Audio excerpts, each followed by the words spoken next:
예, 오늘 우리에게 주신 하나님의 말씀, 이거 음향 조금만 내려주시고요. 예, 우리에게 주신 하나님의 말씀 창세기 12장 1절에서 3절입니다. 우리 한 목소리로 한번 같이 읽어보겠습니다. 여호와께서 아브라함에게 이르시되 너는 너의 고향과 친척과 아버지의 집을 떠나 내가 내게 보여줄 땅으로 가라.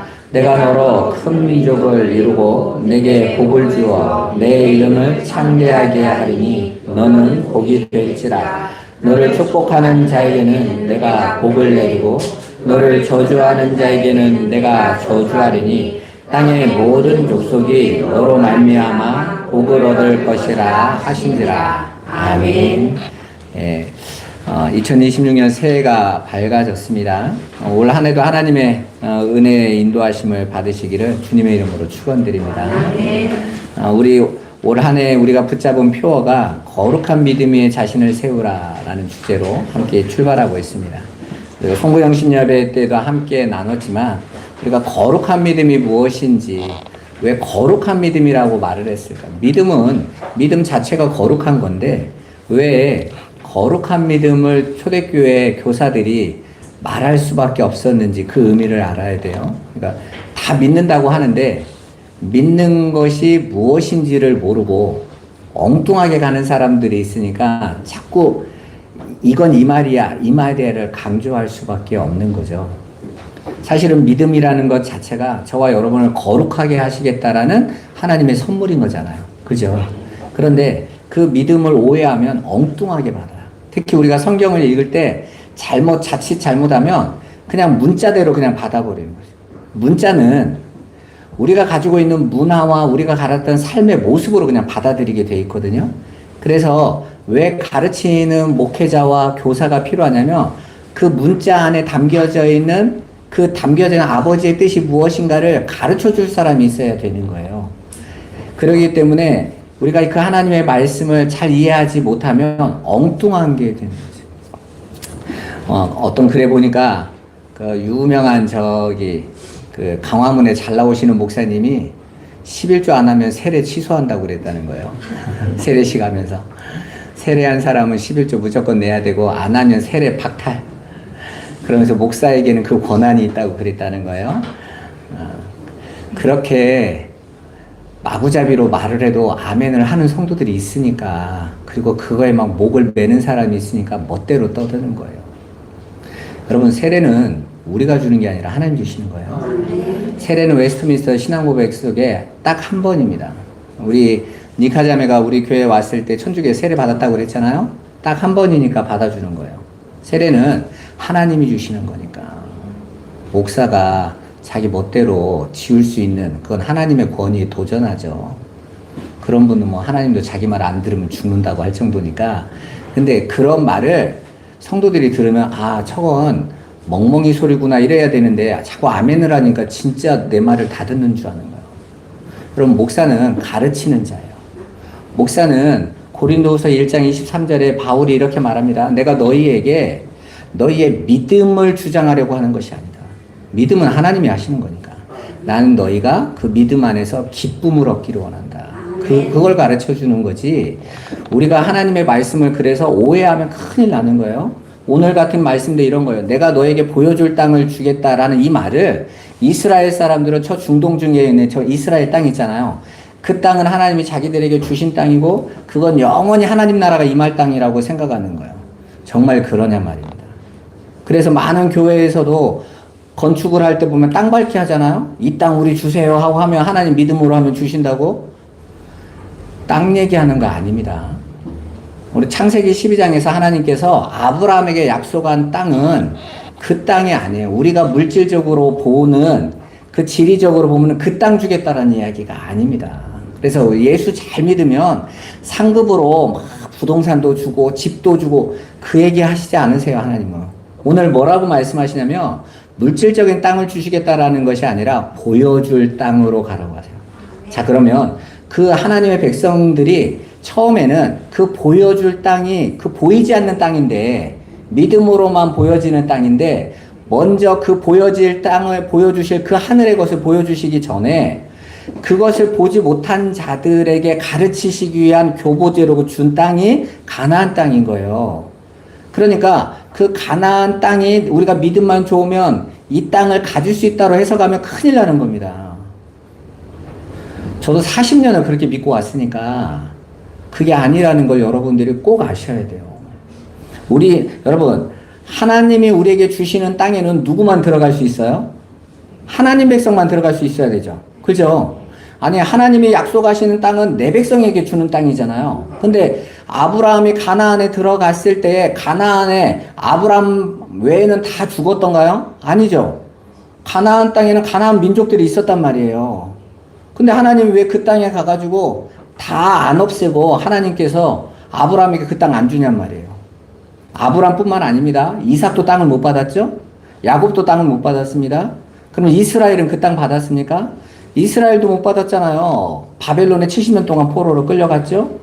두 나라가 갈라섰죠? 2000년 동안 방황하다가 1950 몇 년도에 고작 가가지고 지금 저기 살고 있는 거거든요. 하나님이 당신의 백성에게 약속하신 땅은 영원한 땅이에요. 영원한 땅. 그리고 그 땅은 당신의 백성들에게만 허락한 땅이란 말이에요.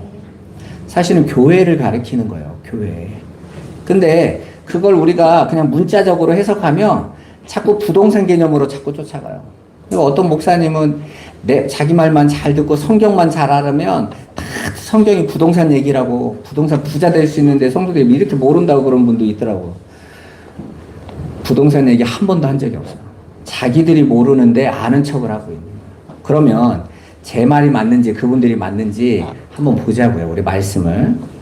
오늘 봐보십시오. 이 세상 역사는 하나님께서 당신의 영광을 나타내시는 거대한 무대로 펼쳐진 것입니다. 우리가 눈에 볼 때는 저 우주가 어마어마하게 보이지만 우리가 볼 때는 이 지구가 엄청나게 보이지만 내가 살고 있는 이 사회가 대단해 보이지만 보이저 2호가 태양계를 빠져나가면서 성간우주로 들어가기 전에 잠깐 뒤로 돌려서 태양을 향해서 사진을 딱 찍었을 때 그 사진 안에서 지구는요 티끌과 같은 먼지와 같은 점 하나에 불과했다고. 그죠?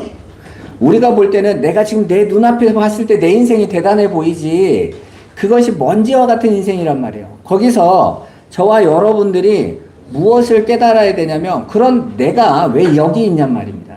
왜 이 역사 속에 지금 들어와 있느냐라는 거예요. 하나님은 그 세상 역사와 저와 여러분들을 하나님의 영광을 나타내시려고 이렇게 말씀하세요. 그게 대전제입니다. 제가 대전제를 뭐라고 설명했죠? 우리가 부정을 하든 인정을 하든 상관없이 그대로 진행되는 거. 그렇게 사람들이 인정을 하든 하지 않든 하나님은 살아계시고 하나님은 역사를 통치하시며 이 세상은 하나님이 원하시는 그 계획과 마무리의 시간이 있다라는 거예요. 그리고 그 우주 안에서 살아가는 모든 생명체는 다 그 환경과 조건에 맞춰서 살아가야 됩니다. 여러분 봐보세요. 우리가 지구에서 살아가는 게 각자 자기들이 알아서 살아가고 있는 것 같죠. 그런데 하나님이 만들어준 질서와 환경 안에 다 거기에 순종하고 살아가요. 물고기가 물이 답답하다고 물 밖으로 나오면 어떻게 되죠? 죽습니다. 내가 아무리 훌륭한 물고기라도 물이라는 만들어주신 환경을 뛰쳐나가면 죽는 거예요. 나무가 내가 평생 날마다 여기에만 뿌리 내려야 돼 하고 답답하다고 뿌리를 뽑는 순간 말라 죽습니다. 생존 조건인 거예요. 그러면 사람은요? 사람은 하나님이 특별히 하나님의 형상으로 지으셨다고 그랬어요. 하나님의 형상으로 지은 그 인간은 내가 내 자율성을 발휘하고 내 힘을 가져서 내 행복을 만들어서 살면 안 되는 존재예요. 하나님의 형상이라는 것 자체가 하나님과 함께 하나님과 교제하고 하나님으로 즐거워하며 하나님의 영광을 나타내는 자리에 있어야 되는 거예요.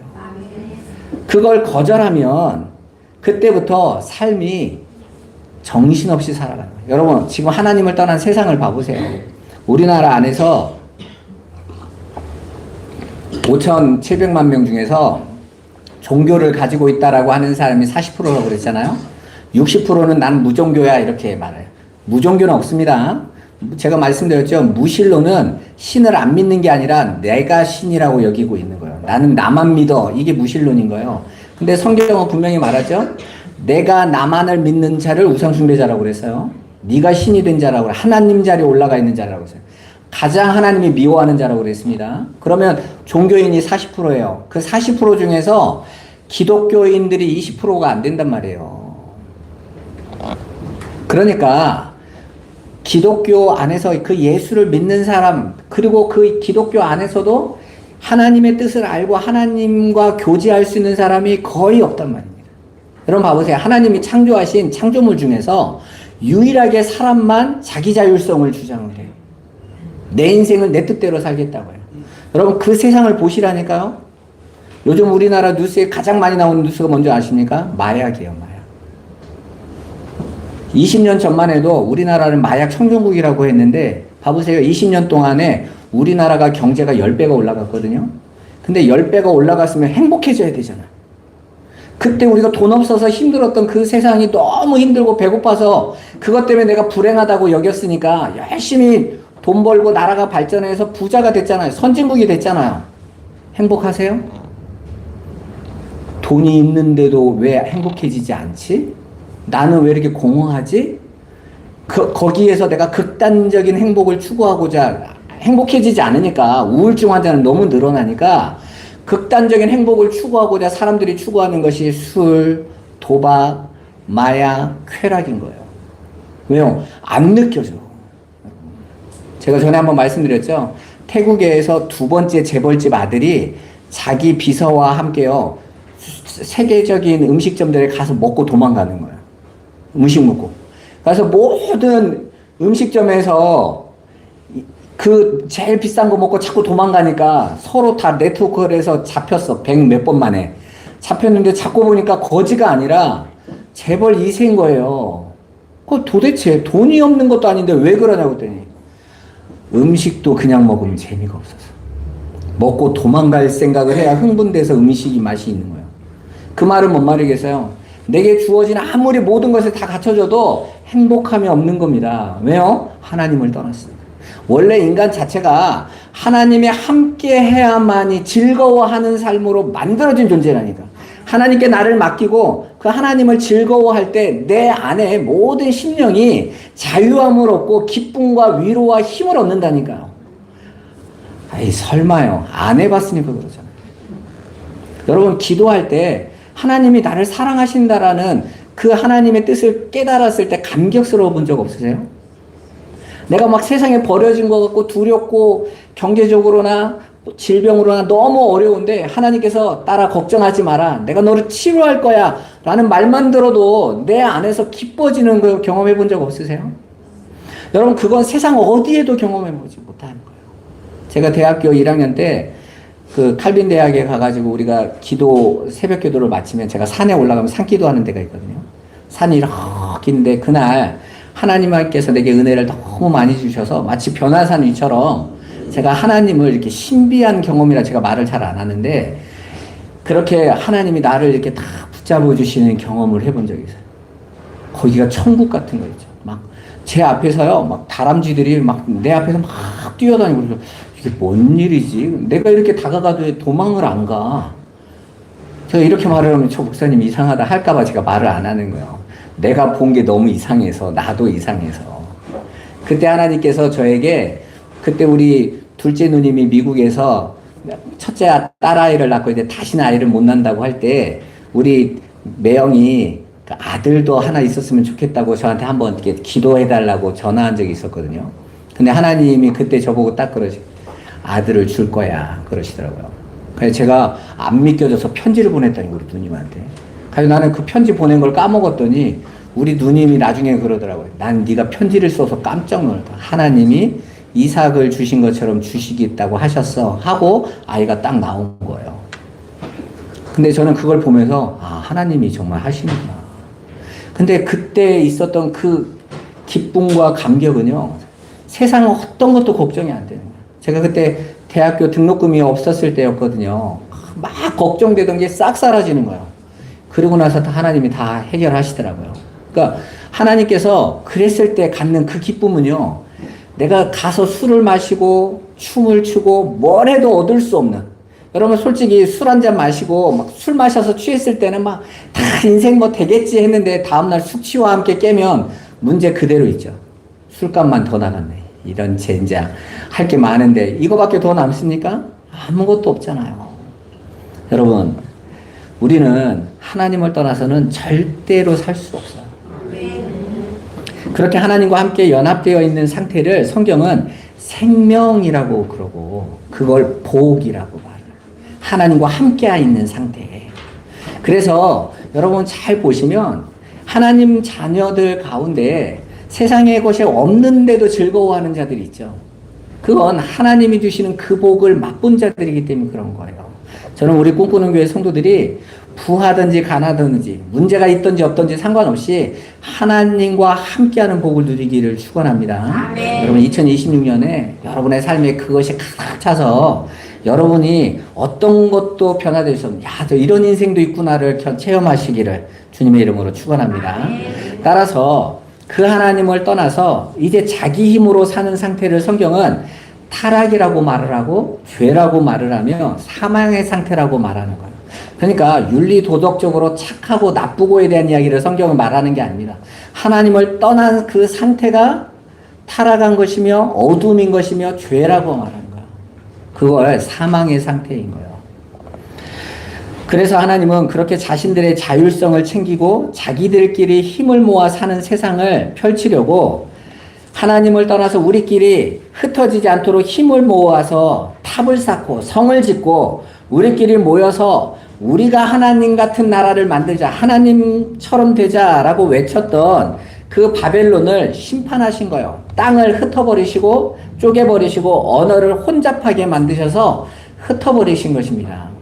그리고 바로 그 타락한 땅 바벨론에서 하나님은 당신의 백성들을 구원하시는 구속의 역사로 아브라함을 부르시는 거예요. 자, 봐보십시오.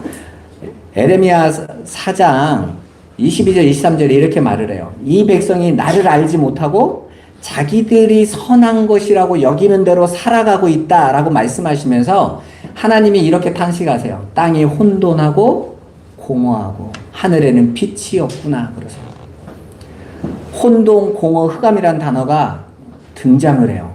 창세기 1장 2절에 하나님이 천지를 창조하셨을 때 아직 하나님이 당신의 거룩한 나라가 세워지지 않았었던 상태를 혼돈, 공허, 흑암 이렇게 불렀잖아요. 그 상태가 하나님을 선악과를 따먹고 하나님을 떠나버리자 다시 그 상태가 된 거예요. 다시 혼돈, 공허, 흑암에 되어졌다는 게 이 세상이. 그럼 어떻게 해야 돼요? 다시 하나님의 땅을 다시 만들으셔야 될 거 아니에요. 그죠?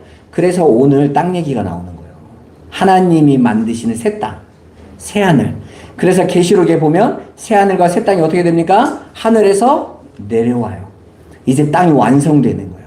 바로 그 보여줄 그 땅, 하늘의 백성들이 하나님의 씨를 가진 자들이 서는 그 땅, 그 땅으로 들어가는 겁니다. 그래서 창세기 1장에 보면 그 하나님의 백성들이 사는 그 땅, 호흡하는 것들이 사는 땅이 나온 시간이 사흘째예요.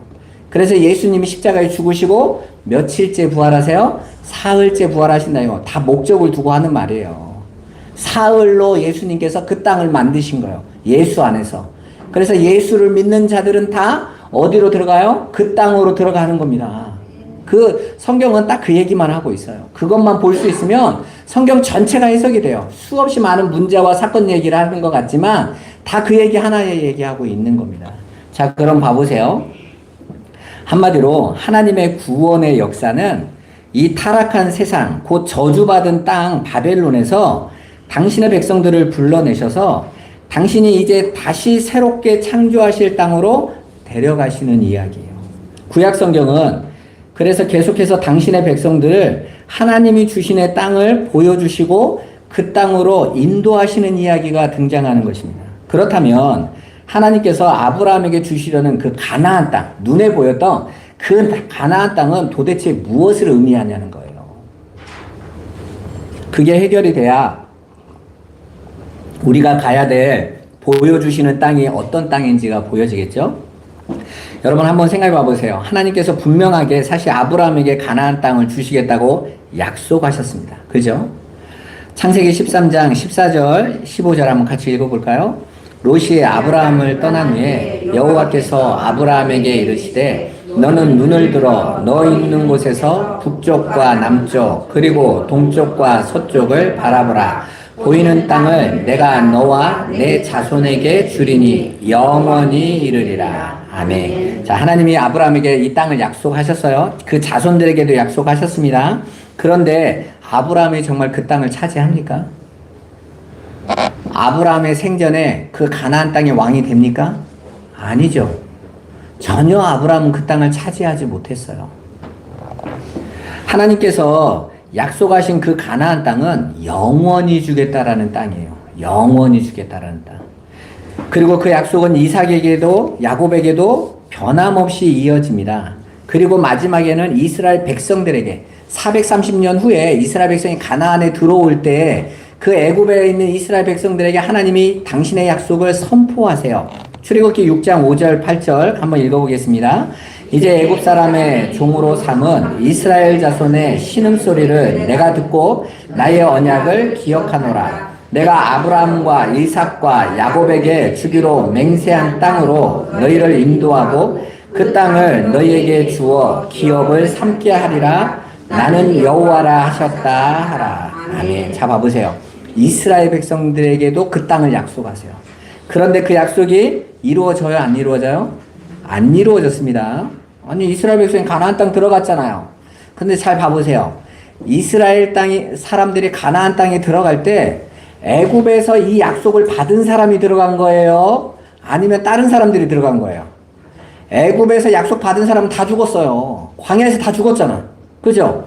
하나님이 애굽 땅에서 내가 너희에게 아브라함과 이삭과 야곱에게 약속한 땅 줄게 가자 해놓고 정작 따라 나온 사람은 광야에서 싹 죽었어. 그럼 누가 들어갔어요? 광야에서 다시 태어난 자들이 들어갔다. 자, 봐보세요.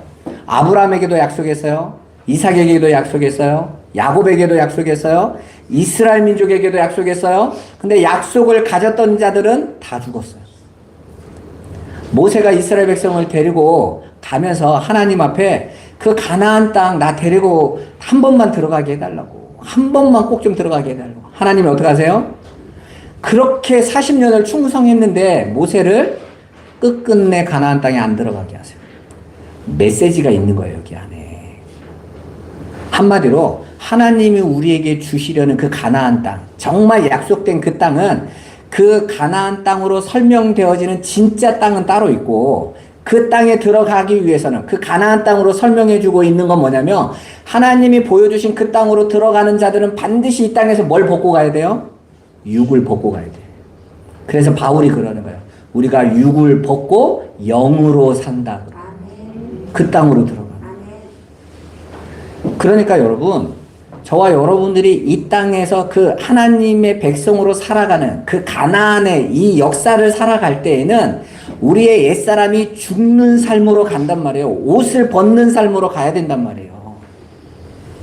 그게 복음인 거예요, 복음. 그건 여러분을 미워하거나 여러분을 말 안 듣는다 혼내시는 것이 아니라 내가 가지고 있는 자율성을 끊어놓으시는 거예요. 왜? 그 하나님 나라 갈 때는 내가 나로 주장하는 자로는 절대 아무도 들어갈 수 없으니까 하나님께서 이 역사 속에서 끊어내시는 거예요. 아브라함과 이삭과 야곱이 가나안에서 한 게 뭡니까? 자기 주장대로 하는 것들을 깨지는 역사가 일어나는 거예요. 아브라함이 자기 뜻대로 이스마엘을 낳았을 때 어떻게 하세요? 하나님이 13년을 안 찾아오시다가 오셔가지고 준 게 뭐라고 그랬습니까? 할례 몸에 새겨라. 너 죽은 자야. 나는 네 힘 의지하지 않아. 그거 배우라고. 이삭은요, 하나님의 말씀에 순종하는 자로 나가요. 그래서 그 해에 100배를 받았다고 그러죠. 한마디로 내가 이삭도 아버지처럼 기근에 애굽으로 내려가려고 했는데 하나님이 가지 마라 했더니 멈췄어요. 한마디로 내 자율성대로 포기해버린 거예요. 아버지께 맡긴 거예요. 그래서 이삭의 삶은 3장밖에 안 나와요. 왜냐하면 이삭은 하나님 앞에 순종하는 아들의 모습을 모형하고 있으니까. 이삭은 처음부터 아버지가 자기를 죽이려고 하는 그 칼날 앞에서 어린 양으로 하나님 준비하신 걸 봤죠. 하나님이 준비하신 대로 이루신다는 걸 어린 날부터 이미 안 거예요. 그리고 이삭은 그냥 믿음의 아브라함에게서 나온 자였기 때문에 아브라함의 시험을 거치지 않고 그냥 하나님의 뜻에 순종하는 자로 가요. 그건 이 세대가 복받는다는 뜻이 아니에요. 우리 예수 믿는 1세대는 힘든데 2세대, 3세대는 잘 돼. 그런 말을 하고 있는 거 아니에요. 믿음 안에서 순종하고 있는 우리 안에 있는 속사람을 보여주는 게 이삭이에요. 그리고 나서 다시 야곱이 등장하죠. 야곱은 어떻습니까? 천방지축으로 뛰어나죠. 내 이 세상에 내 육신의 것을 내가 만족하는 것을 얻으려고 막 몸부림치는 인생으로 살잖아요. 그래서 야곱의 이름이 뭐였습니까?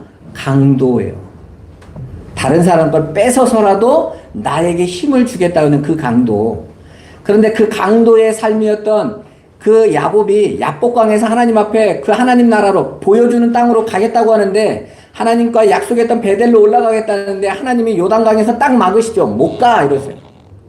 그리고 그 야복강에서 하나님과 뭐 합니까? 야곱이 싸움해요. 씨름이라는 게 싸움이라는 게 배틀이에요. 영어로 성경에 보면 다 배틀로 나와요. 전투를 벌였어요. 피 터지게 싸운 겁니다.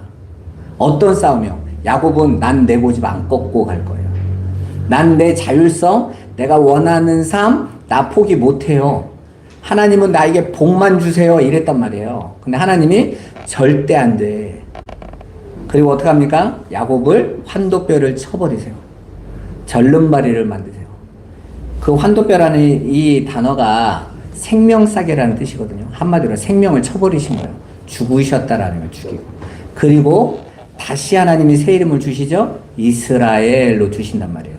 그리고 가나안에 들어가서 야곱이 거기에서 제일 먼저 한 게 뭔지 아십니까? 세겜 땅에 도착하자마자 땅 산 얘기가 나와요. 땅을 샀다고요. 땅을. 왜요? 나 여기서 살 거야. 하나님이 어떻게 하십니까? 디나의 강권 사건으로 세겜에 살 수 없게 만드세요. 그리고 어디로 끌고 가세요? 베델로. 나중에는 헤브론으로. 이렇게 이끌어 가신단 말이에요. 우리가 지난주에 함께 나누지 않았습니까? 하나님께서 당신의 백성들에게 그 진짜 주고자 하는 그 땅, 그 보여줄 땅은 이 세상의 역사 속에 있는 그 땅이 아니라는 거예요. 그래서 하나님께서 이제 그 땅을 통해서 하나님이 보여주시려는 건 진짜 하나님 백성인 하늘의 백성들에 대한 언약을 그 안에 가르쳐 주신 거예요. 여러분, 먼저 이스라엘은 누구의 모형이죠? 바로 예수 그리스도의 피로 값주고 산 교회, 곧 저와 여러분인 성도의 모형이잖아요. 따라서 이스라엘에게 약속된 땅은 우리 성도들에게 약속된 땅인 거예요. 그러면 하나님이 약속하신 땅과 성도의 죽음, 성도의 무덤이 아주 밀접한 관련이 있다라는 거죠. 왜냐하면 야곱과 이삭과 또 아브라함이 그 가나안 땅에서 자신들의 생전에서 가졌던 땅은 딱 하나밖에 없어요. 아브라함이 자기 아내 사레가 죽었을 때 샀던 땅, 헤브론 땅에 있는 마므레 옆에 있는 막벨라 굴, 밭, 그거 산 거예요. 굴이 있는 밭을 산 거예요. 그 고대 이스라엘 사람들의 풍속은 사람이 죽으면 어디에다 매장하죠? 굴에 매장합니다. 산이 석회질로 해서 잘 파져요. 그래서 그 파고 굴로 만들어서 돌로 막았잖아요. 예수님도 동굴에 넣고 굴로 막죠. 그죠? 그 무덤이 그렇게 돼 있단 말이에요. 그러니까 아브라함, 이삭, 야곱이 다 죽어서 어디로 가요? 다 막벨라 굴로 들어가요. 제일 먼저 누가 들어갑니까? 여자, 교회의 상징인 사례가 제일 먼저 들어가요. 그 땅. 그리고 그 막벨라 굴이, 막벨라가 입구가 2개 있다는 뜻이에요. 안으로 들어가면 위로 열리는 동굴의 끝이 보인다고요. 쉽게 말해서 아래로 죽음으로 들어가서 하늘로 올라가는 것을 상징하고 있는 무덤이에요. 거기가. 그러니까 성도는 무덤으로 던져져서 하늘로 들어가는 거예요. 그러니까 성도 하늘로 들어가는 문은 무덤이란 말입니다. 그래서 예수님께서 무덤으로 들어가셔서 열고 나오신 거예요. 그리고 위로 올라가신 것입니다. 이게 성도의 길이다라고 보여주시는 겁니다. 따라서 우리에게 하나님께서 보여주시는 그 땅은 세상의 복이 아니라는 것입니다. 오늘 본문에서 다시 돌아와서 아브라함을 하나님이 어디에서 어디로 부르시죠? 바벨론에서 가나안 땅으로 보내세요. 그러죠?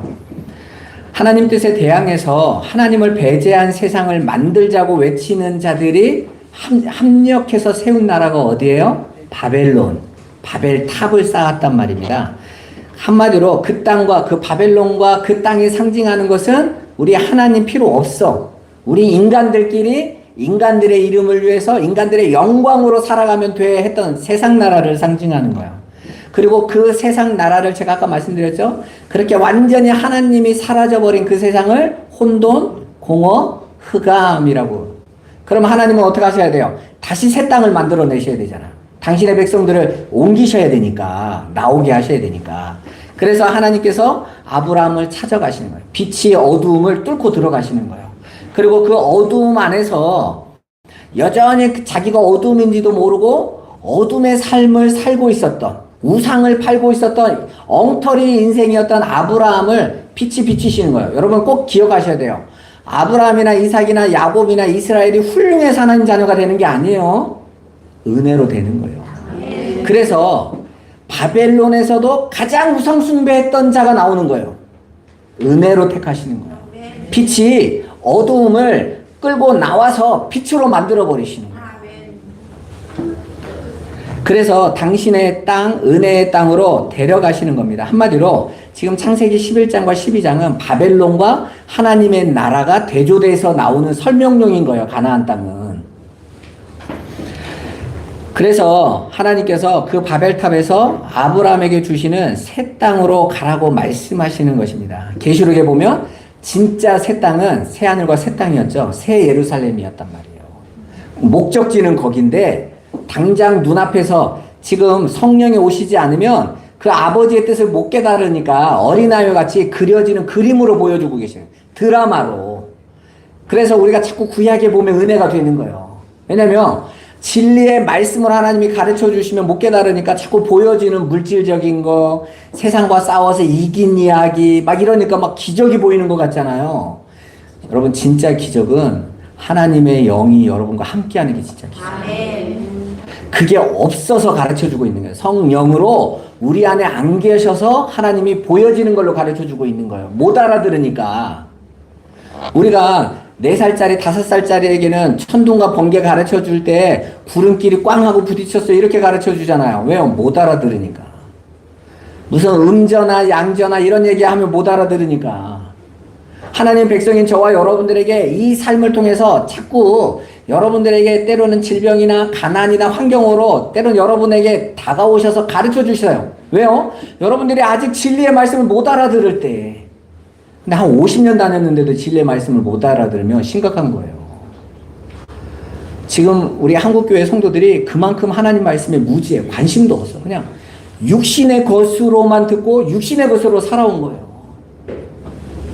근데 그 이후에 하나님이 성령을 부셔서 당신의 백성들에게는 진리를 보게 하시네요. 진리를 보게 될 때, 내가 가야 될 것을 정말 보게 되어질 때 그게 얼마나 큰 복인지를 여러분 깨달으시라니까요. 한마디로 가나안 땅은 상이나 복으로 받는 게 아니라 어떤 목적을 위해 쓰이는 장소인 거예요. 그 목적에 대해서는 다음 주에 말씀드릴게요.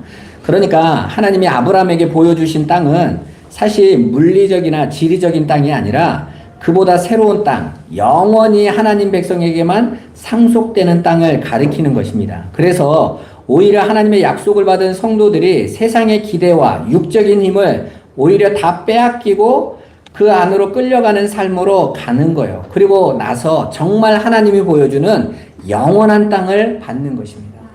자, 히브리서 11장 8절에서 10절 한번 보겠습니다. 믿음으로 아브라함은 부르심을 받았을 때에 순종하여 장래의 유업으로 받을 땅에 나아갈새 갈 바를 알지 못하고 나아갔으며 믿음으로 그가 이방의 땅에 있는 것 같이 약속의 땅에 거류하여 동일한 약속을 유업으로 함께 받은 이삭 및 야곱과 더불어 장막에 거하였으니 이는 그가 하나님이 계획하시고 지으실 터가 있는 성을 바랐습니다. 아멘. 오늘 이 말씀에 보면 장래 유업으로 받을 땅이 나오고 하나님의 계획대로 터가 있는 성이 나오죠. 땅과 성은 같은 뜻이에요. 이런 거요. 땅, 성, 나라, 도시 똑같이 해석하시면 돼요. 아셨죠? 지금 하나님께서 하나님의 나라, 하나님의 백성을 설명하시기 위하여 땅 주시겠다고 하고, 나라를 세우시겠다고 하고, 성전을 건축하시겠다고, 다 같은 의미란 말이에요. 이해되셨죠? 하나님 백성들이 거하는 곳. 근데 그걸 아브람도, 이삭도, 야곱도 가나안 땅에 거하면서 어떻게 살았대요? 외국인으로 살았대요. 나그네로 살았대요. 그러면 아브람, 이삭, 야곱은 그 땅을 받을 걸로 생각한 거예요? 아니요. 그 땅이 내 땅이라고 여겼으면 주인처럼 살아야지. 그죠? 야, 니네 모를 거야. 곧 내 땅 돼, 임마. 이러고 살아야 되는 거 아닙니까? 그런데 왜 나그네로 살았다고 하는 거예요? 그들이 봤다라는 거죠. 하나님이 믿음이라는 선물을 주셨더니 그들이 처음에는 그 땅인 줄 알고 가봤는데 그들이 믿음이 열리니까 보였다는, 이 땅이 아니네. 이 부동산이 아니었네. 내가 진짜 하나님이 약속하신 그 보여주는 땅은 새하늘과 새 땅이었네. 그래서 말씀하고 있는 거예요. 장래 유업으로 받을 땅, 터가 있는 그 하나님이 지으실 그 성을 바라봤다. 더 나가서 야곱은 본향을 바라봤다. 이렇게 말을 하고 있어요. 본향. 야곱이 어떤 사람입니까? 자기 아들 요셉이 애굽으로 가가지고 있을 때 기근이 와가지고 요셉이 살아있음을 알고 애굽으로 갔잖아요. 그죠? 기근이 몇 년 동안 있었죠? 7년 있었습니다. 자, 7년 뒤 다음에는 다시 조금 시간 더 한 10년쯤 지났다고 생각해 보세요. 기근 지나고 한 3년이면 다시 다 회복돼요. 이 사람들이 농사 짓는 사람들이 아니라 이 사람들은 풀 먹이는 사람들이잖아요. 유목민이니까. 풀은요, 1년이면 다 자라나요. 그럼 가면 되잖아. 근데 야곱이 어디서 죽어요? 애굽에서 죽어요. 왜 안 갔어요? 하나님이 있으라고 하는 그 땅. 세겜부터 베델까지 브엘세바까지 그렇게 끌려가도록 집착했던 그 땅. 그래서 야곱이 요셉이 오라고 하는데 안 가려고 하잖아요. 왜? 하나님이 나 여기 있으라고 했어. 이러고 안 가는데. 그래서 하나님이 직접 오셔서 설득하죠. 야곱아, 가. 내가 너를 위해서 저기 아들 보내서 예비해 놓은 거야. 그제서야 가잖아요. 갔으면 빨리 다시 와야지. 근데 왜 안 오는 거예요? 본향을 바라봤어요. 아, 그 땅이 아니었구나. 하나님이 본향을 얘기하셨던 거구나. 그 땅은 배우는 학습장이었구나. 학습장. 그러니까 나 안 가도 돼 하고 죽은 후에 막벨라 굴로만 들어가요. 여러분, 저와 여러분들이 예수를 믿는 목적이 뭡니까? 하나님이 보여줄 땅으로 데려가시고. 여러분, 기독교는 세상의 힘과 세상의 가치들을 붙잡아서 나를 행복하게 하고 나를 증명하고 나 이런 사람이야가 아니란 말이에요. 기독교는 하나님이 보여주시는 새하늘과 새 땅을 바라보고 가는 거예요. 그 믿음을 여러분들이 보실 때에 내가 지금 이 땅에서 내 힘 때문에 아둥바둥 안 해도 됩니다. 제가 말씀드렸죠.